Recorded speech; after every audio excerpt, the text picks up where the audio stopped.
hospital I worked at had an eerie stillness during the night shifts. The dimly lit corridors echoed with the occasional distant hum of medical equipment and the soft shuffle of footsteps. I had just graduated from university and, given my financial situation, opted for the higher-paying night shifts, despite the unsettling solitude that enveloped the hospital after hours. On that fateful night, only a fellow nurse, a security guard, and I were on duty. The doctor had left for a crucial surgery, leaving the responsibility of the night watch in our hands. Most of the patients were either in stable condition or had been discharged, leaving the hospital eerily quiet. As I went about my routine, checking on patients and ensuring everything was in order, I entered a room where a middle-aged woman lay.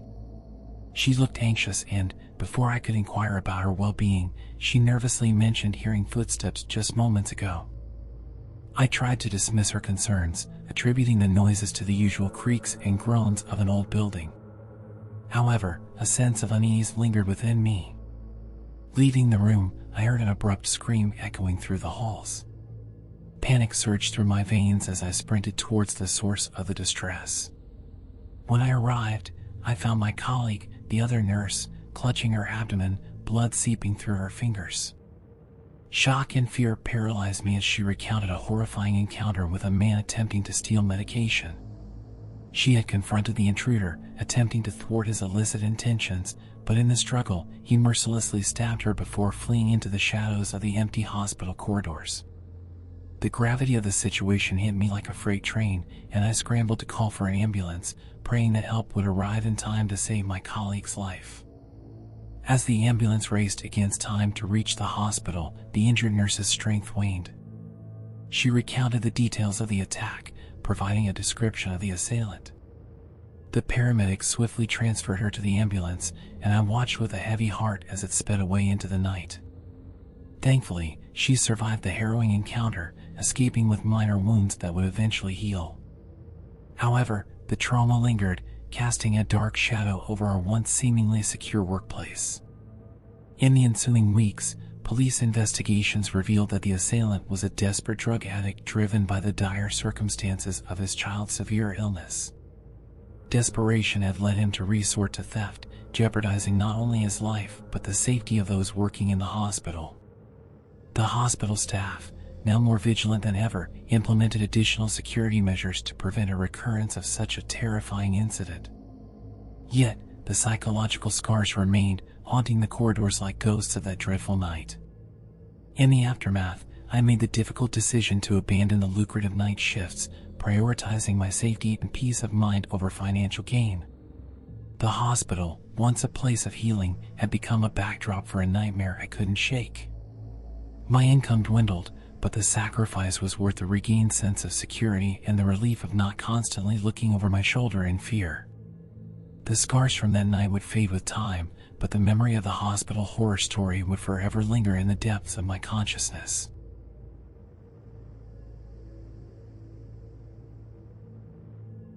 The abandoned hospital loomed before us, a silent sentinel of bygone days. Its windows shattered, walls weathered, and doors hanging loosely on rusted hinges, it seemed frozen in time. The decision to explore this eerie place had been born out of the adventurous spirit of my friend and me, both enthusiasts of abandoned locations and the thrill of the unknown. On the agreed-upon day, only one friend joined me for this clandestine adventure. The others had backed out, their unease evident in their evasive excuses. Undeterred, my companion and I, armed with flashlights and a shared excitement, entered the hospital as the sun began its descent. The interior was a labyrinth of hallways, each one darker than the last. Our flashlights illuminated peeling paint, discarded medical equipment, and the remnants of a once thriving institution. We tread carefully, the hushed whispers of our footsteps adding to the eerie ambience. After about 30 minutes of exploring the ground floor, we decided to descend into the cellar. The air grew colder, and the atmosphere became more oppressive as we navigated the narrow corridors.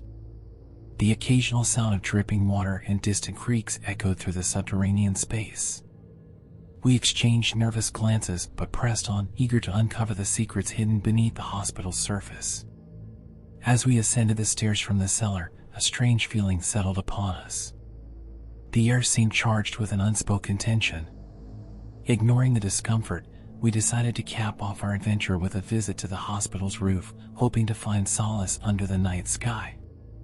The rooftop offered a panoramic view of the surrounding area. The moon hung in the sky, casting an ethereal glow over the abandoned hospital and its surroundings. We sat there, soaking in the silence and beauty, temporarily forgetting the eeriness that pervaded the rest of the building. Our moment of tranquility was shattered when we heard footsteps approaching from behind. We froze, our flashlights trained in the direction of the sound. 3 shadowy figures emerged, their faces obscured by the dim light. They carried backpacks, and a sense of unease settled upon us. The strangers, seemingly unaware of our presence, hid their backpacks behind an old air conditioning unit and vanished into the shadows. We waited in tense silence, giving them time to move away. After what felt like an eternity, we cautiously approached the discarded backpacks. Our curiosity got the better of us, and we unzipped the bags. To our astonishment, stacks of cash spilled out, large denominations neatly packed within.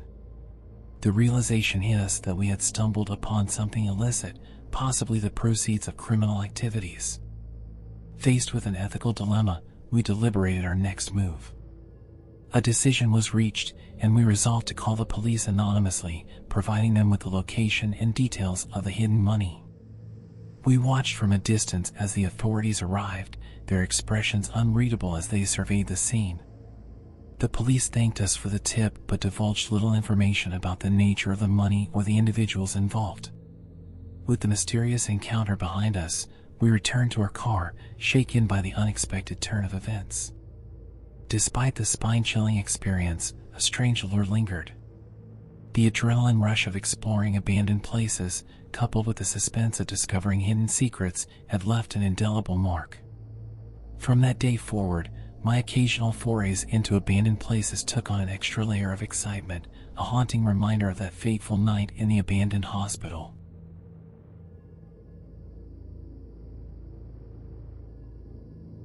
The chilling tale unfolded on a winter night last year, when an ordinary kitchen mishap led me to a hospital stay that turned into a nightmarish ordeal. What started as a simple cut on my arm escalated into an experience that shook me to my core, revealing the shadows lurking within the seemingly secure walls of the hospital. The incident began with a seemingly harmless cut sustained while preparing dinner the night before. The wound, though not severe, demanded medical attention, prompting me to make my way to the local hospital. Little did I know, this choice would thrust me into a situation beyond my darkest imagination.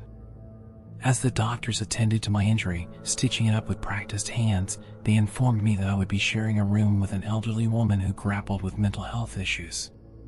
Beside her was another patient, setting the stage for a trio of uneasy coexistence.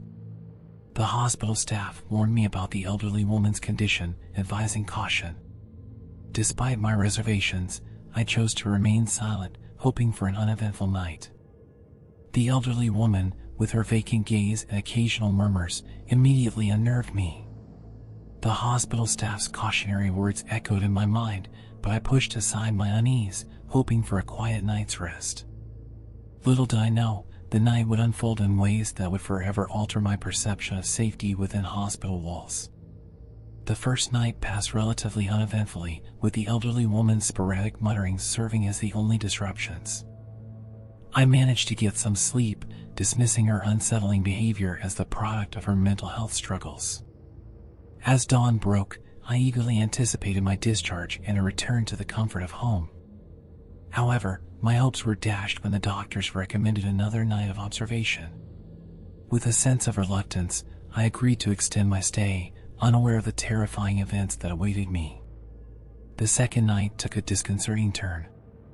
The elderly woman's nocturnal dialogues grew more intense, filled with desperation and fear.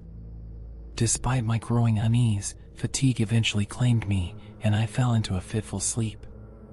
In the darkest hours of the night, I was abruptly awakened by blood-curdling screams tearing through the quiet corridors. Panic gripped me as I realized the elderly woman was accusing the other patient of plotting to kill her son. Without hesitation, I sprang from my bed and intervened, attempting to defuse the escalating violence. The elderly woman's accusations echoed through the room as I tried to separate the two women.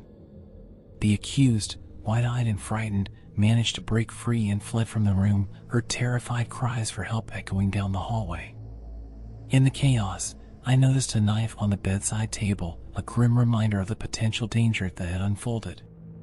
A surge of fear gripped me, but I quickly exited the room, closing the door behind me and holding it shut until hospital guards and doctors rushed to the scene.